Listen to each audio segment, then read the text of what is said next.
All right, I just want to first say thanks for having me to Alder and for MyICA in general and the NAEA student chapter. I think it's great that you guys are doing this. When I was in college, I was the president of the NAEA student chapter, so it feels like a nice giving back. So it's great that you guys are involved in having something like this. It's been wonderful to hear all the presentations so far.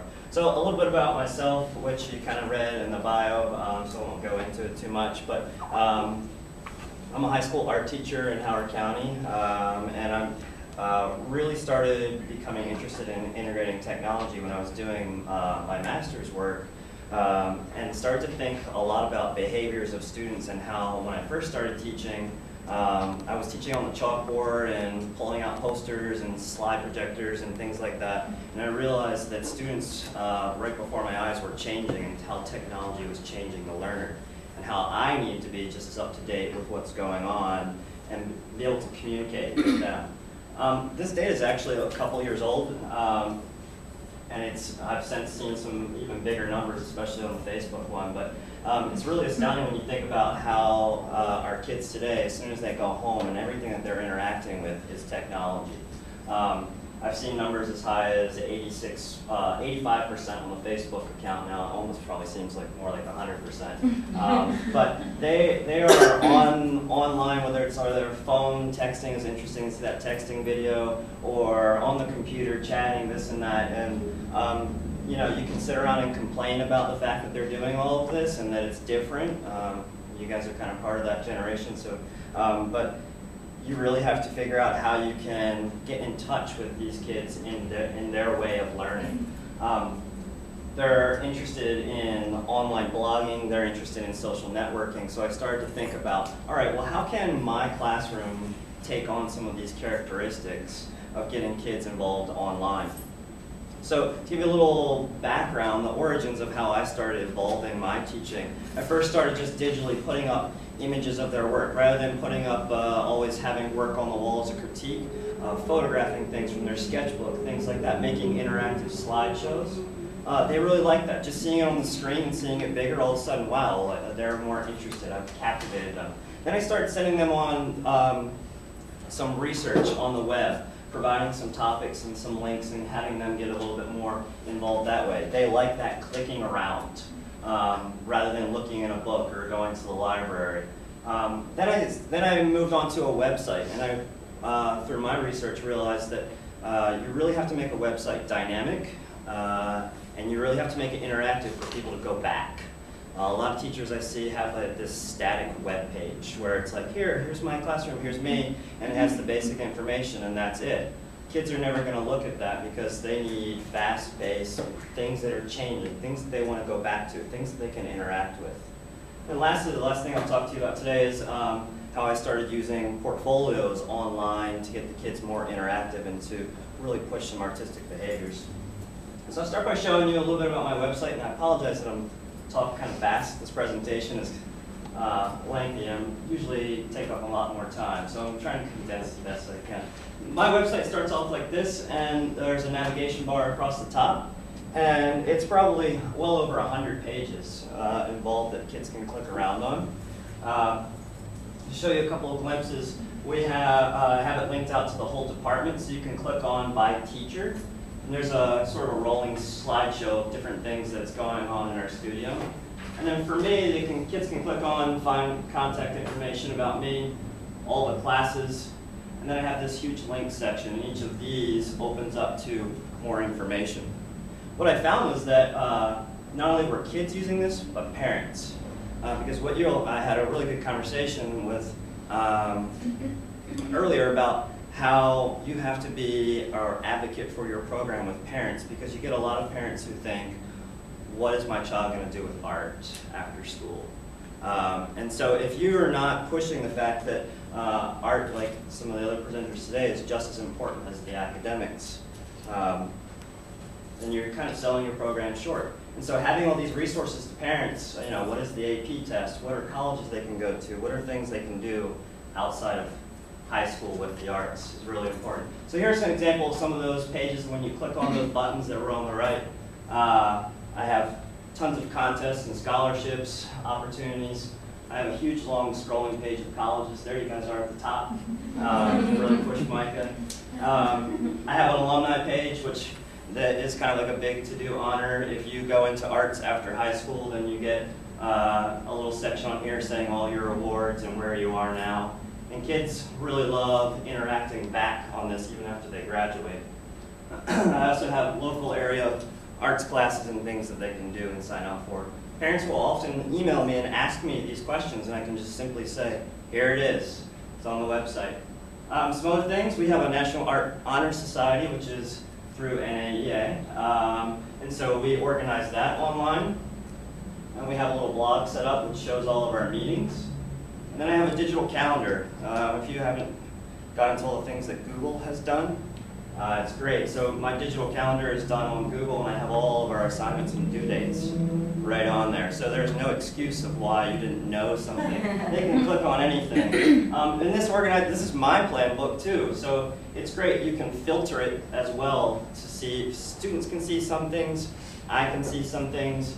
I can color code it by class, by assignment, however I want. Great teaching tool. When you start to go into the classes, where's the real meat and potatoes of my website, kids can click on a class, and each class has this. This is like my online virtual classroom, where when the kids come in, this is usually what's up on the screen. It's going to have your reminders. So if you're looking up on the top left, this is my advanced art class. Some things that were going on that day. Once I start to click on the some navigation menu that's at the top, where you see class news, calendar, first credit, second credit, that brings you into the lessons that we're working on. So I'll have slides up, images up, the objectives, things that we're doing right on there. Again, this works out great. If a kid misses class, they can see what's going on. If I give an assignment in class and they're working on it at home, they can pull all of that up. So they're constantly able to access everything that we're doing. As many of you might have done, one of my big focuses with the kids is they're trying to get into college and taking the AP test. And so I have a lot of links that go out to artist websites and areas for starting to build concentration. I'm really interested in pushing them into starting to think a lot more independently, and how can they do some of their own research to find topics that they're interested in. And this gives them a lot of starting points. A lot of people ask me, going back to that, wow, this looks like it took a lot of time to build all this. And the answer is yes, it did. But now that I have it, it's just kind of a work in progress. And it saves me the work in the long run, because all of this is right here now. So if you think about it, you're going to be if you did everything by hand, making visuals and things like that, this is my way of doing that, everything digitally. The second part of my presentation is how I started the online portfolios. And there are several different ways you can try that. Do you guys use EdYOUcation here? Yes? No? A little bit? Okay. There's another site called High School Portfolios. Well, the one that I got into is Flickr. You guys all know about Flickr? Yeah? Pretty common website, and comes up all the time now with image searches. I first started trying to problem solve, how can I get kids to put their portfolio online now that I realized colleges are looking for digital submissions, scholarships, everything, and they're spending all their time on Facebook and MySpace and all the other websites looking at images constantly. So I was like, okay, well, how can I find something digitally online, but it's still safe and I can manage it? I came across Flickr, and my supervisor allowed me to pilot this program in the county. And I started just at our school, and then it's branched out to several schools. So you're kind of familiar with Flickr, and some of you might have your own Flickr account. What I do is I have the kids set up their own Flickr accounts. If you're not familiar, it's real easy just to upload images of your artwork or your photos on there.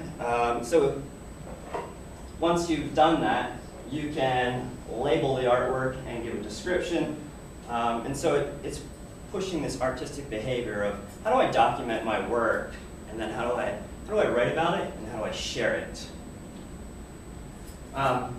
In terms of management, what I do is I make a group. So you may be a member, if you're on Flickr, of groups about certain topics or things with photography or art. I make a group that's my classroom. And so once kids make a free account, which is great, they kind of find my group, and then now I have a virtual classroom where I can click on any one of them and look at their portfolios. And this just kind of shows on Flickr, what's nice is if you're in control of a group, you can administrate it, you can have other people that help moderate it, and then you have my students down here. When they sign up for the group, they're signing kind of like a permission form saying how they're going to use that group for school appropriate purposes. Parents are aware that they're using it, and they also realize that I'm kind of overseeing everything that they're doing. Another cool thing about the groups is that you can kind of regulate or control what goes on in the group, what gets posted, what the kids have rights to do. There's another screen in Flickr, again, giving some of those options. Do I want everyone to be able to see my photos, or just people in our group? The other thing that's cool about Flickr is you can organize your work into sets. So what I do as a teacher, when we put up work for a critique, I'll just take the digital camera, boom, boom, boom, boom, boom, capture all their work. Then I make these sets, okay? Which is great for me because I have all their work documented. Great for them because they can go straight to one of the sets if they want an image that I took of their work, download it and put it into their own work.